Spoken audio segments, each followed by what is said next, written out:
E nós temos ouvido esses dias sobre a importância da palavra.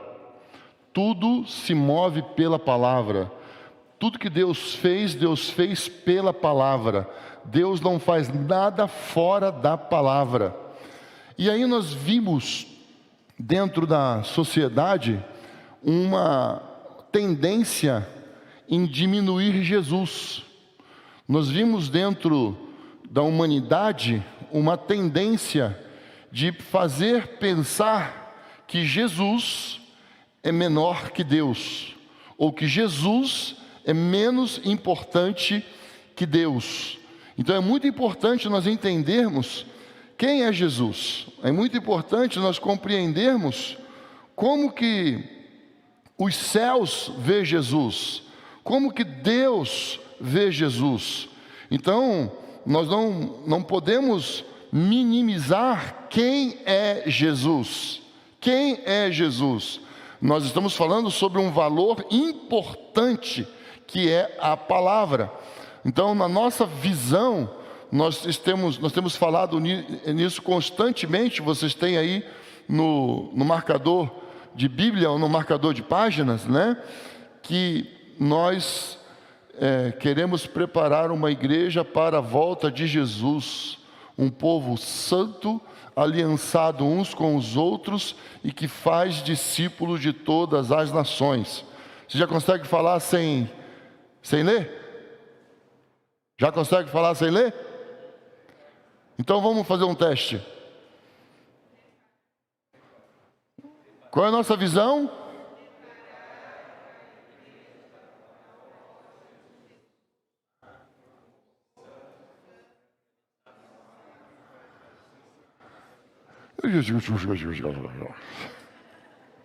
Está saindo. Qualquer hora dessa eu vou chamar você aqui e você fala de cor. Irmãos, é muito importante nós compreendermos o valor da palavra. Nós lemos 2 livros essa semana, Esdras e Neemias. E nós vimos a reação daquele povo quando a lei era lida. Nós vimos a atitude daquele povo quando entenderam o que estava escrito na lei. Eu confesso que teve momentos que eu chorei, eu fiquei impactado. Como nós precisamos ler este livro.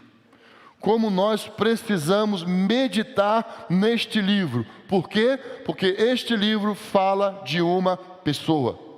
Este livro aponta para uma pessoa.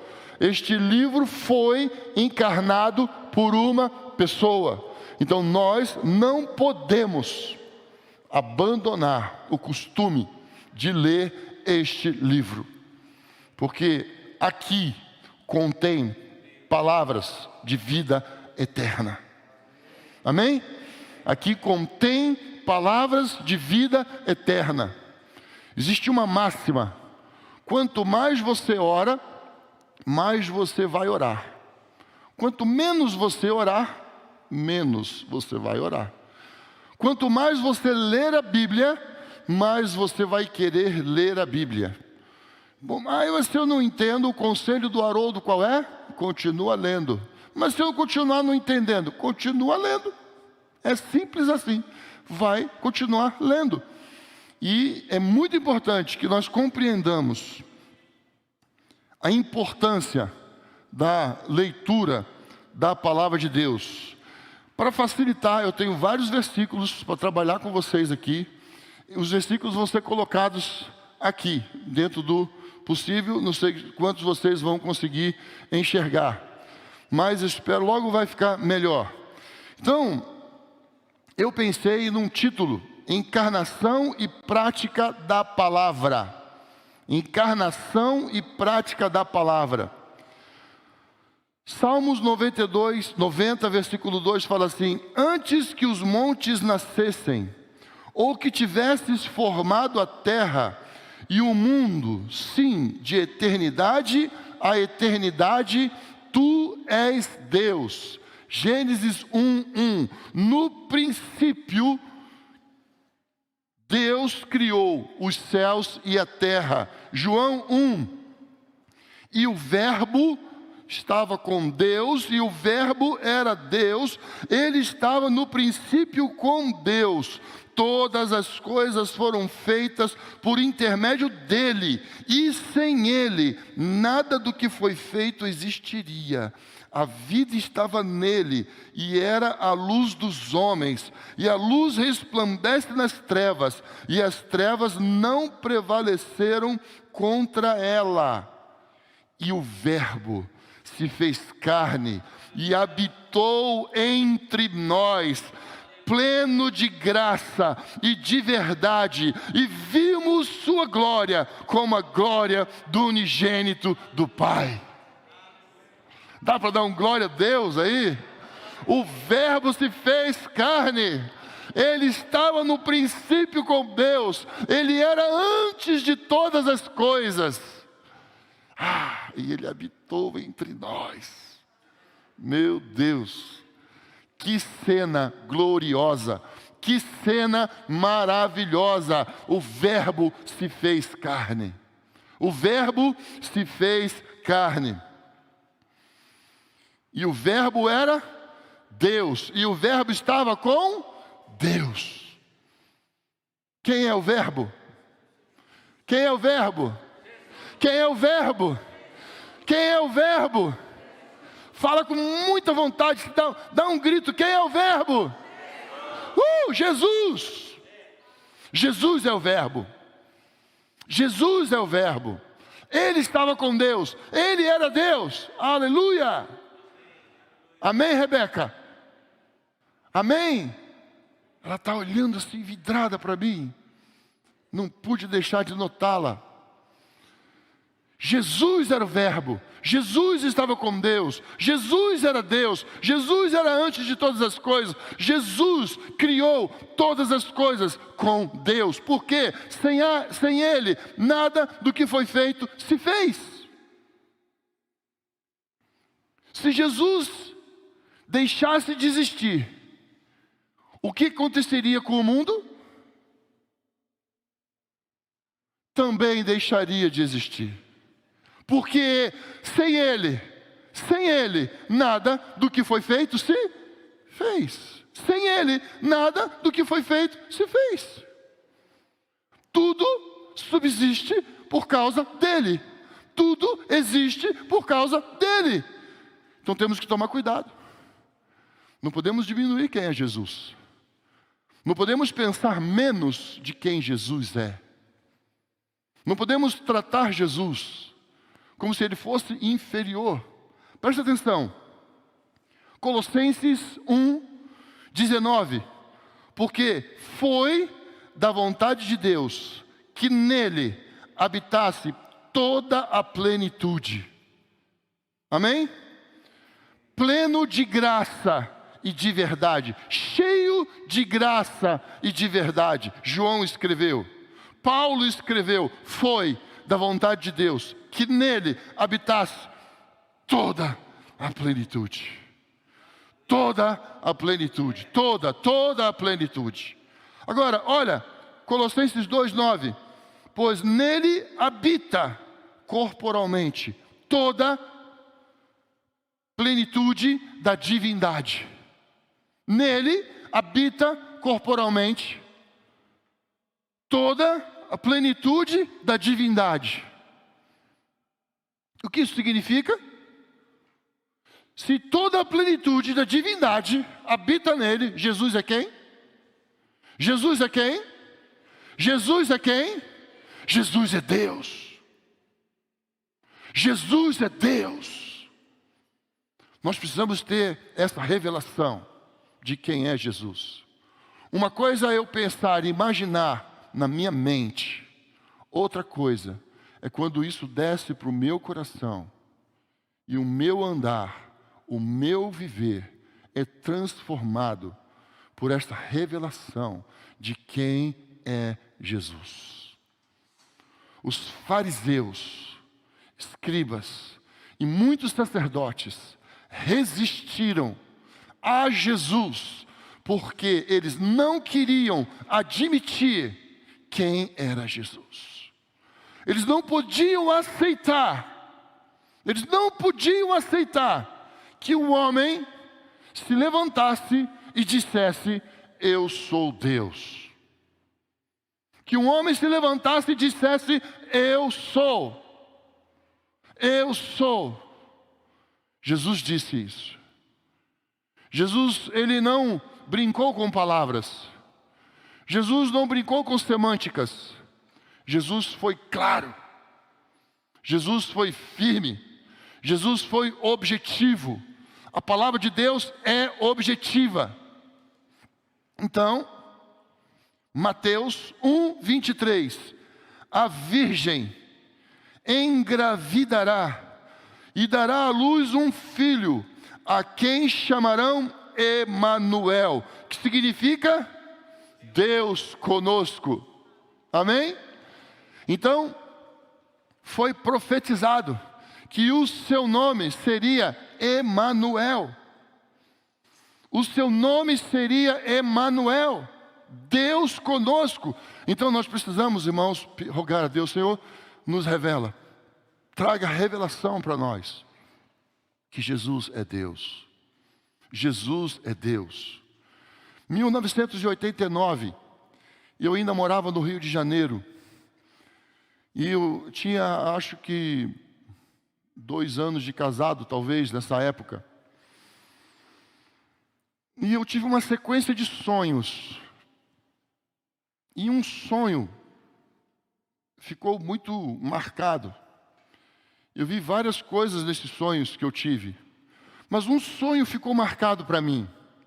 Ali no Rio de Janeiro, na cidade onde eu morava, a gente tinha muito assim, trabalho, né, com desfazer altares de candomblé. Então eu participei muitas vezes em tirar imagens e desfazer terreiros e orar por pessoas que trabalhavam nessa área. Eu fiz muito isso.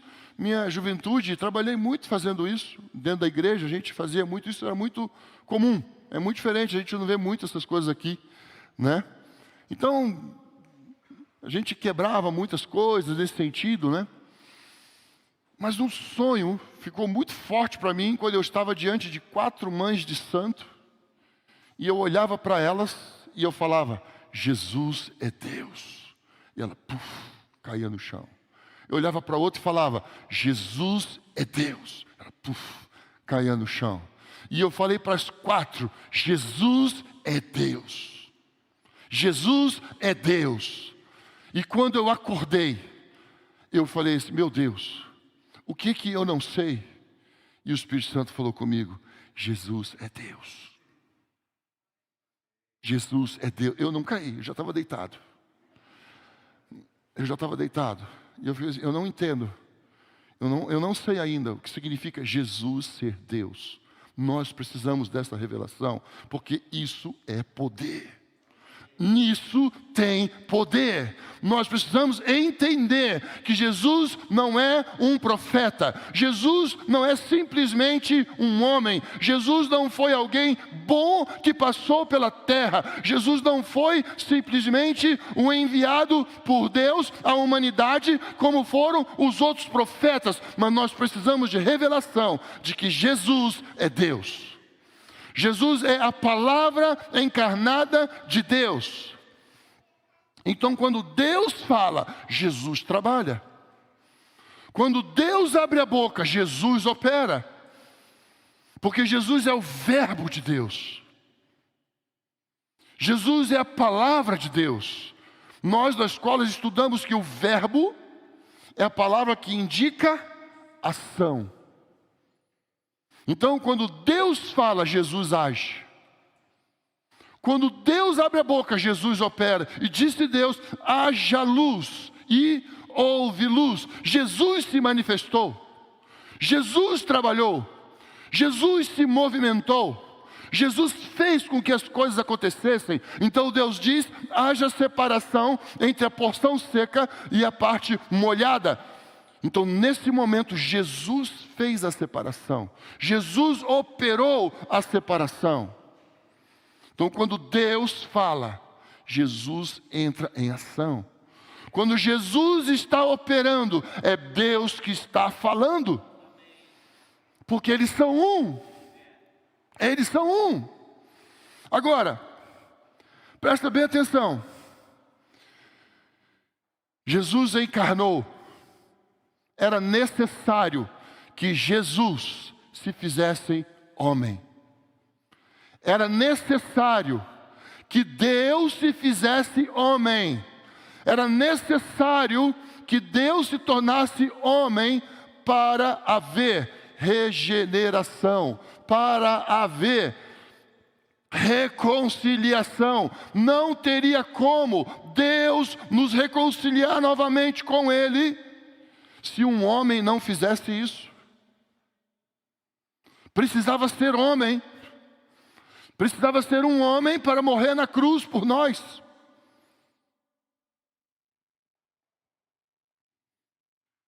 Então, para nos representar diante de Deus, não poderia ser simplesmente um outro Deus, ou simplesmente Deus. Eu não estou dizendo que Jesus era um outro Deus, tá? Por favor. Entenda bem. Porque dentro das teorias sobre a encarnação, existem várias. E nós vamos falar, e temos falado sobre algo que nós cremos, de acordo com a palavra. Então, Romanos 5,18 diz: portanto, assim como por uma só transgressão veio o julgamento sobre todos os homens para a condenação, assim também por um só ato de justiça veio a graça sobre todos os homens para a justificação que produz vida. Porque assim como pela desobediência de um só homem muitos foram feitos pecadores, assim também pela obediência de um só muitos serão feitos justos. Amém? Um homem desobedeceu, Adão. Um homem obedeceu, Jesus. Pela desobediência de Adão, o pecado entrou na humanidade. A natureza ficou amaldiçoada. Pela obediência de Jesus, veio a reconciliação, o perdão e a reconciliação. Jesus, homem. Então, era necessário haver um mediador entre Deus e o homem. Porque o pecado trouxe uma lacuna. O pecado colocou o homem distante de Deus. Então precisávamos de um mediador. Segunda razão, Hebreus 2,16. Pois na verdade, ele não auxilia anjos, ou melhor, ele não socorre os anjos, mas sim a descendência de Abraão. Porque por essa razão era necessário que em tudo se tornasse semelhante a seus irmãos, para que viesse a ser um sumo sacerdote misericordioso e fiel nas coisas que dizem a respeito de Deus, a fim de fazer propiciação pelos pecados do povo. Então, para oferecer propiciação pelo pecado, o sacerdote, ele tinha que colocar a mão sobre o animal. Não era simplesmente sacrifica o animal e coloca lá. Não. O sacerdote precisava colocar a mão sobre o animal que morreria e confessar o pecado do povo sobre aquele animal. Então o sacerdote, ele se identificava com aquele animal que morria. Jesus não foi simplesmente um sacrifício. Jesus se identificou com a nossa situação. Jesus se tornou homem e se ofereceu para morrer em nosso lugar. Só um homem poderia morrer em nosso lugar, e esse homem foi Jesus. Esse homem foi Jesus. Jesus se tornou o nosso sacrifício, o sacrifício que nos trouxe a paz. Estava sobre ele, pelas suas pisaduras somos sarados. Aleluia!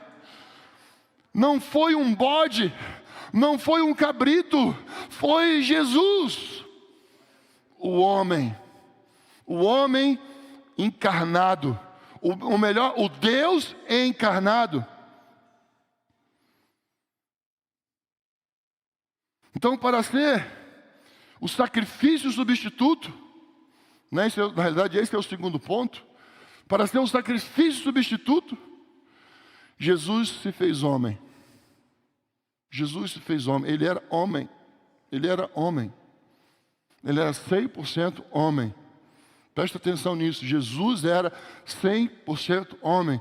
Senão o seu sacrifício não teria sido aceito pelo Pai. Agora, para ser o mediador entre Deus e os homens, ele também precisava ser homem. 1 Timóteo 2,5. Porque há um só Deus e um só mediador entre Deus e os homens, Cristo Jesus, homem. Hebreus, o escritor de Hebreus, eu creio que foi o apóstolo Paulo, o escritor de Hebreus, ele entendeu, ele enxergou, ele viu que era importante registrar que Jesus era homem, pouco menor que os anjos, pouco menor que os anjos. Ele se fez homens para servir aos homens. Deus se fez homem. Ele só poderia mediar a situação entre eu e Deus, sendo homem, porque ele sendo homem, ele entenderia bem a minha situação, ele entenderia bem a sua situação.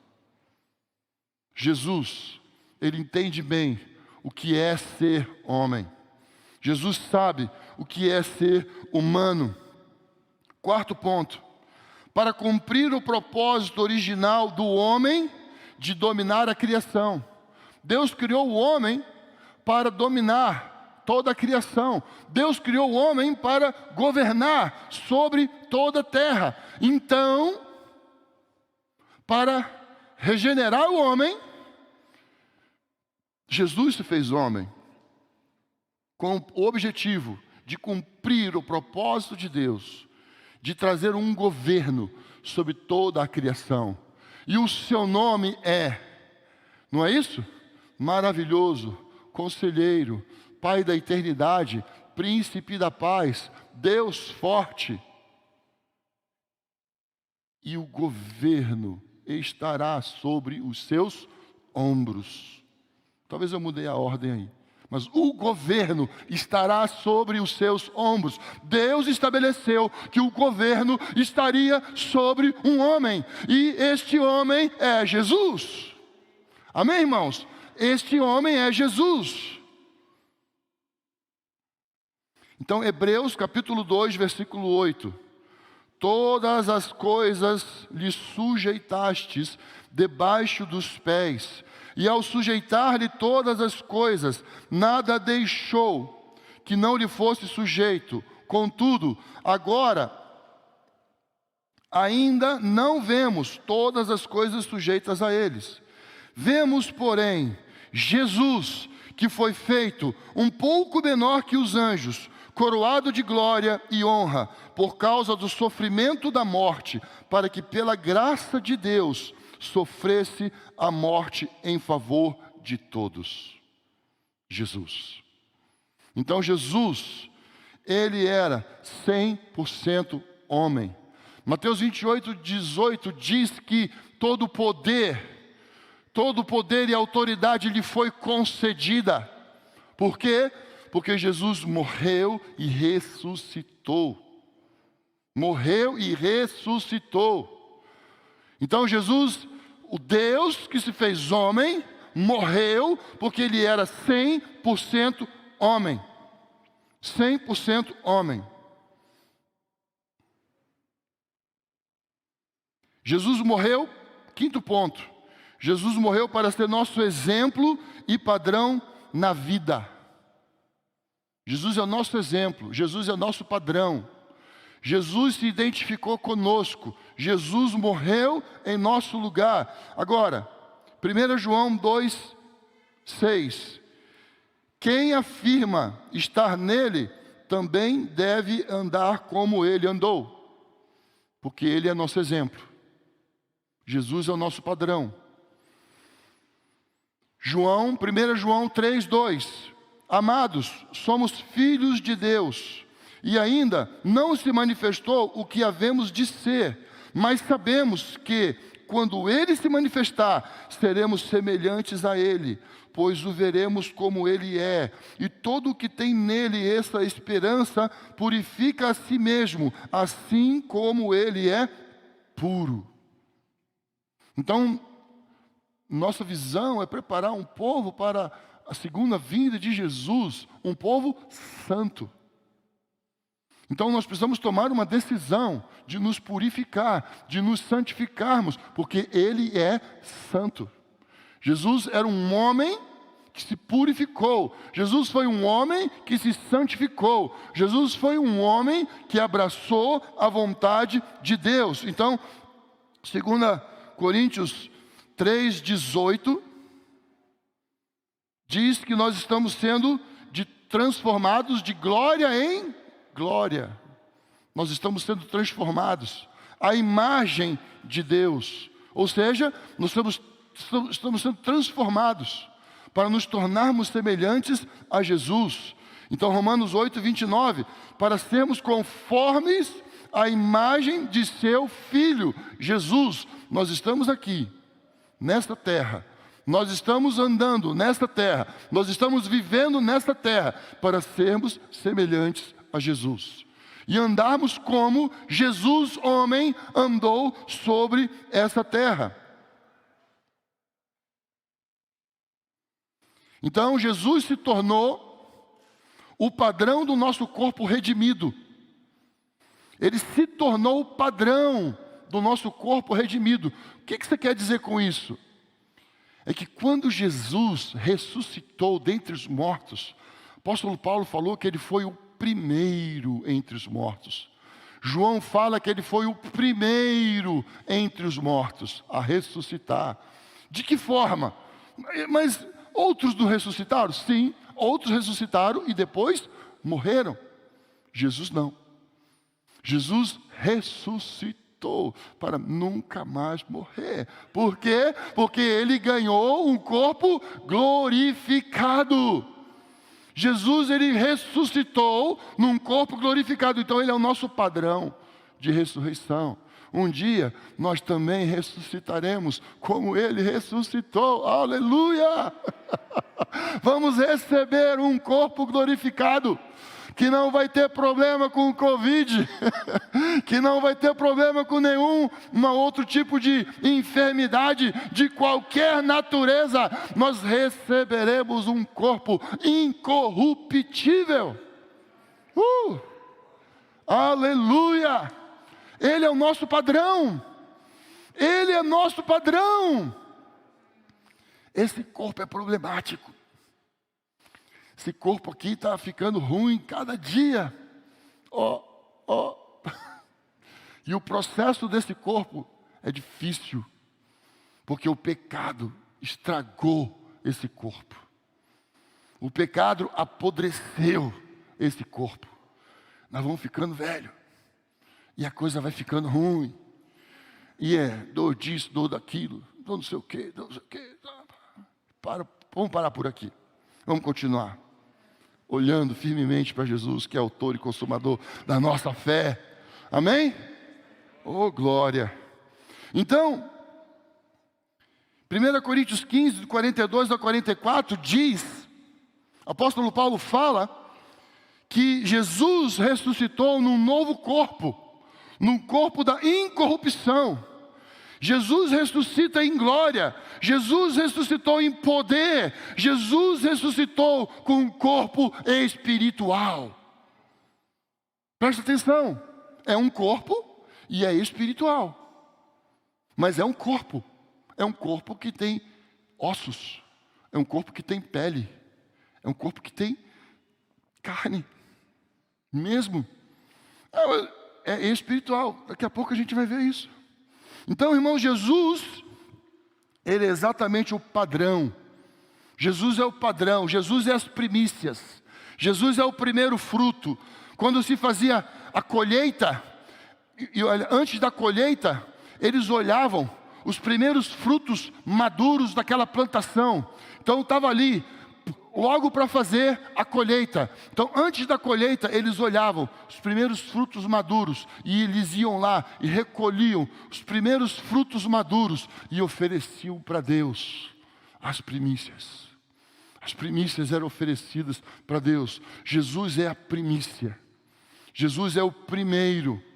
Nós seremos os próximos. Mas Jesus é o primeiro. Então, como nós já lemos em Hebreus, 7º ponto, ele precisava ser homem para se compadecer de nós como sumo sacerdote.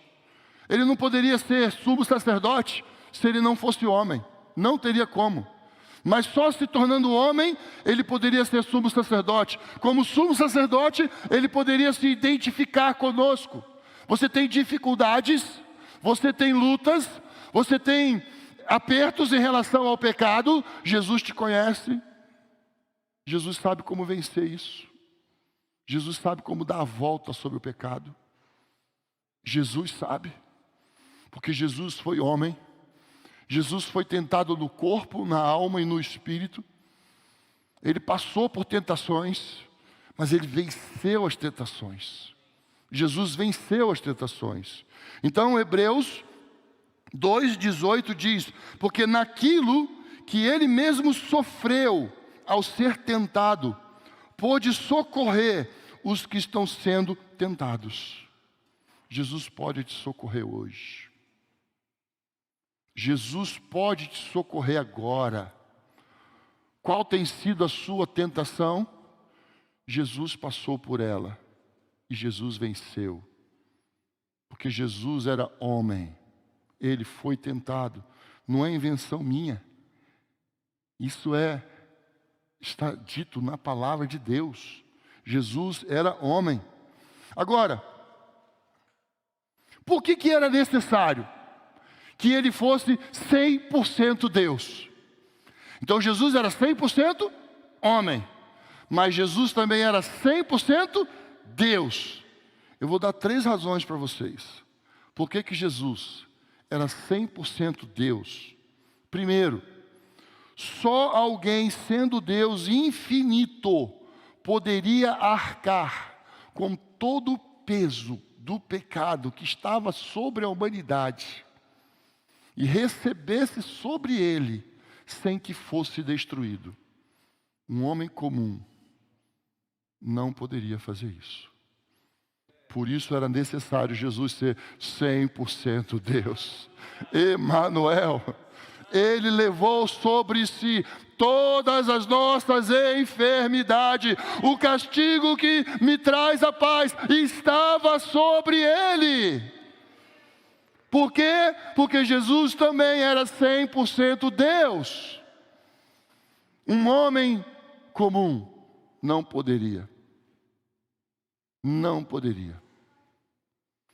Nós, pais, faremos qualquer coisa pelos nossos filhos. Nós daremos nossa vida pelos nossos filhos.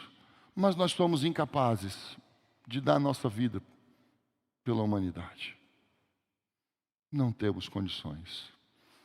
Jesus pôde fazer isso, porque Jesus é Deus. Jesus era Deus. Jesus é Deus. Segunda razão. A salvação vem do Senhor. A salvação não vem simplesmente de um homem. Jonas, capítulo 2, versículo 9, diz que a salvação vem do Senhor. Então, toda a mensagem das Escrituras aponta para a suficiência de Cristo. As Escrituras nos mostram que nenhum ser humano seria capaz de prover salvação. O homem em si mesmo não tem condições de prover salvação. Só Jesus, 100% homem, 100% Deus, poderia nos prover salvação. Terceiro, só alguém que fosse verdadeiramente e plenamente Deus, poderia ser o mediador entre Deus e o homem. 1 Timóteo 2,5 diz: porque há um só Deus e um só mediador entre Deus e os homens, Cristo Jesus, homem.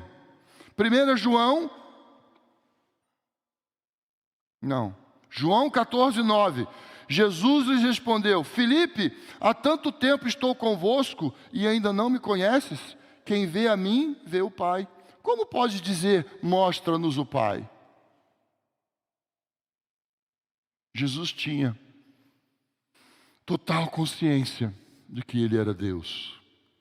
Jesus era Deus. Jesus abriu mão da sua glória. Jesus não abriu mão da sua divindade. Ele não podia abrir mão da divindade. Porque ele foi Deus e continuou sendo Deus. Ele foi Deus o tempo inteiro.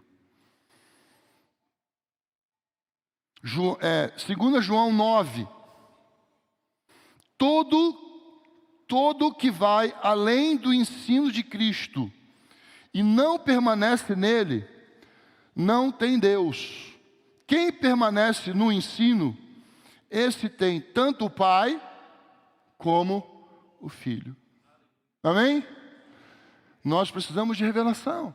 Entende, irmãos? Nós precisamos de revelação de quem é Deus, de quem é Jesus. Nós precisamos desta revelação. Nós não podemos abrir mão desta revelação. Nós precisamos buscar essa revelação. Então,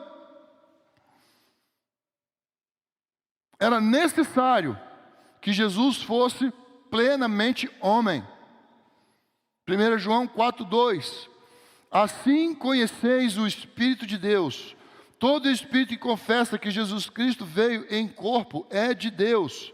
Todo espírito que não confessa que Jesus não é Deus, mas é o verdadeiro espírito do anticristo, a respeito do qual tendes ouvido que havia de vir e agora já está no mundo. Nós estamos vendo isso hoje no mundo. Estão tratando Jesus como se Ele não fosse Deus. Estão achincalhando Jesus como se Ele não fosse Deus. Cuidado, Jesus é Deus.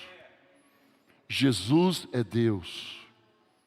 Jesus não é um serzinho menor da glória que desceu para estar na terra. Jesus é Deus. Qualquer ensinamento contrário a isso não faz parte da doutrina de Cristo. Não faz parte da doutrina de Cristo. Então nós precisamos entender que depois que Jesus ressuscitou, Ele apareceu com cicatrizes dos cravos nas mãos. Por que Jesus apareceu com cicatrizes de cravos nas suas mãos? Porque Ele era homem. Foi o homem que ressuscitou, o novo corpo, mas tinha cicatrizes. Isso está em João, capítulo 20, do versículo 25 ao 27. Jesus possui carne e ossos. Lucas, capítulo 24, versículo 39. Está lá. Jesus possuía carne e ossos. Jesus comia. Lucas 24, do 41 ao 42. Haroldo falou aqui, Jesus comeu peixe. Então, provavelmente, nós vamos comer peixe. Doutrina do Haroldo. Né? Então, nós vamos comer peixe. Se tiver necessidade, né? Se tiver oportunidade, né? Vamos fazer um peixe assado. Vai comer peixe. Jesus comeu peixe depois de ressuscitado. Então, o anjo falou para os discípulos assim: da mesma forma que ele subiu, ele também vai descer. Atos 1:11. Eu poderia dizer assim: o mesmo homem que você viu subir, vai descer. O mesmo Jesus que você viu subir, vai descer. E Ele vai descer com suas marcas na mão. Ele vai descer com o seu lado furado. Esse Jesus vai descer. Porém, num corpo glorificado. Estevão viu o Filho do Homem assentado à direita de Deus. Atos 7, versículo 56. Estevão viu. Então o Deus que se fez homem, morreu e ressuscitou. E Ele não deixou de ser homem, Ele continuou sendo homem, tendo carne e ossos por amor a nós, por causa de nós, por nos amar. Ele nunca mais vai ser só Deus. Para toda a eternidade Ele será homem e Deus, porque Ele se identificou conosco. Oh meu Deus, obrigado. Oh Jesus, obrigado. Nós temos entrada, nós temos acesso, nós teremos acesso aos céus dos céus e toda a criação. Por quê? Porque um homem assumiu o nosso lugar. Deus assumiu o nosso lugar. Então, irmãos, nós precisamos, questões práticas agora, rapidamente para terminar. Comer de Jesus. Nós precisamos comer de Jesus sempre. Hoje, ao final desse culto, não deixe de comer de Jesus, de falar de Jesus, de pensar na obra de Jesus. Comer de Jesus para muitos era escândalo. Em João 6,57, Jesus falou que quem comer de mim também viverá por mim. Então eu preciso comer do pão, preciso beber do cálice para viver por Jesus. Então, segunda coisa, a prática da palavra começa com amor pela palavra. João 14:21 diz: aquele que tem os meus mandamentos e a ele obedece, esse é o que me ama, e ele será amado de meu Pai. Então, eu preciso amar a palavra de Deus, eu preciso amar a palavra escrita de Deus, eu preciso comer e beber. Francisco falou muito aqui semana passada, coma, precisamos comer, ou nós precisamos comer, e precisamos comer. Você bebe café, você toma café todo dia de manhã, você almoça, você janta. Por que você faz isso? Porque você precisa. O que você precisa mais? O que nós precisamos mais? O meu café da manhã pode me levar para a eternidade? Não. O meu almoço pode me levar para a eternidade? Não. A minha janta pode me levar para a eternidade? Não. A picanha que nós tanto gostamos pode nos levar para a eternidade? Não. Mas essas palavras podem nos levar para a eternidade. A palavra de Deus pode nos levar à eternidade. A palavra de Deus pode nos levar à eternidade. Guardar no coração. Quarto aspecto prático. Maria guardava no coração tudo que ela ouvia. Ela guardava. Ela ouvia, ela guardava. Sabe o que você faz com essa palavra que você está ouvindo aqui hoje? Guarda no teu coração. Sabe a palavra que você ouviu semana passada? Guarda no teu coração. Sabe a palavra que você tem ouvido esses anos da sua vida? Guarda no teu coração. Medita nessa palavra. Quinto ponto. Memorizar. Meditar. Medita na palavra do Senhor. Leia a palavra do Senhor todos os dias. Revelação não é algo que vem porque eu quero. A revelação não acontece por causa de um esforço. A revelação vem por um de repente. Um de repente. Um de repente. Vem a revelação. Eu sou filho de Deus. Eu não sou mais escravo do medo. Eu sou filho de Deus. Isso precisa descer para o meu coração. Eu preciso amar a palavra, eu preciso desejar a palavra. Então, nós temos essa exortação. Filhinhos, vocês têm vencido o mundo, porque a palavra de Deus está em vós. A palavra de Deus está em vós. Amém, irmãos? Nós precisamos da palavra de Deus, nós precisamos meditar na palavra de Deus, nós precisamos comer a palavra de Deus, nós precisamos nos encher da palavra de Deus, nós precisamos ler a palavra de Deus, nós precisamos meditar na palavra de Deus, nós precisamos guardar a palavra de Deus, porque nela nós vamos encontrar palavras de vida eterna. Amém, irmãos? Amém? Aleluia, Jesus. Vamos ficar de pé. Obrigado, Jesus. Será que nós podemos agradecer a Deus pela palavra do Senhor que tem chegado até nós? Nós podemos agradecer a Deus, Senhor, obrigado pela palavra do Senhor que tem vindo até nós. Você pode dizer obrigado, Jesus, por tua palavra que tem chegado até nós. Você pode dizer obrigado, Deus, por tua palavra. Obrigado, Senhor, por tua palavra. Levanta a sua mão, agradece a Deus. Agradece a Deus. Se você tem entendido, se você está entendendo que a palavra do Senhor está chegando até você, está chegando na sua casa, está chegando à sua família, agradece a Deus. Agradece a Deus por sua palavra, agradece a Deus por Jesus Cristo. Jesus se encarnou por amor a nós. Jesus se fez homem por nos amar. Jesus se fez homem por nos amar. Oh Deus, obrigado. Oh Senhor, muito obrigado. Oh Senhor, muito obrigado, Senhor. Aleluia, Jesus, aleluia, Jesus. Aleluia, Jesus, aleluia, Jesus. Deus, Deus, oh Deus, oh Deus, oh Deus, oh Deus. Agradece ao Senhor, agradece ao Senhor, agradece ao Senhor. Agradece ao Senhor por sua palavra, agradece ao Senhor. Agradeça ao Senhor por sua palavra. Oh Jesus, oh Jesus. Para encerrarmos essa manhã, eu gostaria que nós cantássemos para fixar: não só de pão viverei, mas de toda a palavra que procede da boca de Deus. Amém, irmãos? Vamos viver da palavra que procede da boca de Deus? Amém? Que o Senhor fale conosco esta semana, que o Senhor ministre aos nossos corações esta semana, que nós possamos viver cada dia baseado na sua palavra. Aleluia, aleluia. Obrigado, Deus, por Jesus Cristo. Você pode agradecer ao Senhor.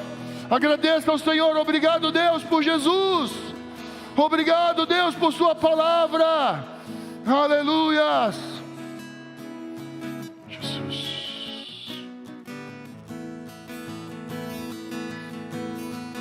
Não só de pão viverei,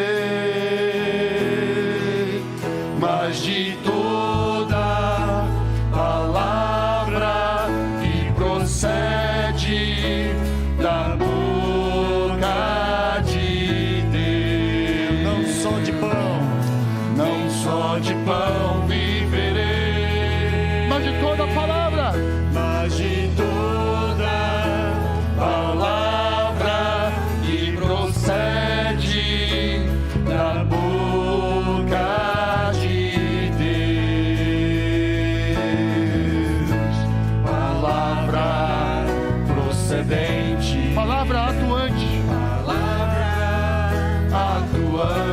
palavra que transforma, palavra que transforma, palavra governante, palavra governante que revela o escondido e descobre o desconhecido, que expressa pensamentos e segredos do eterno, que penetra o invisível, alma e espírito, que conhece os caminhos do coração do homem.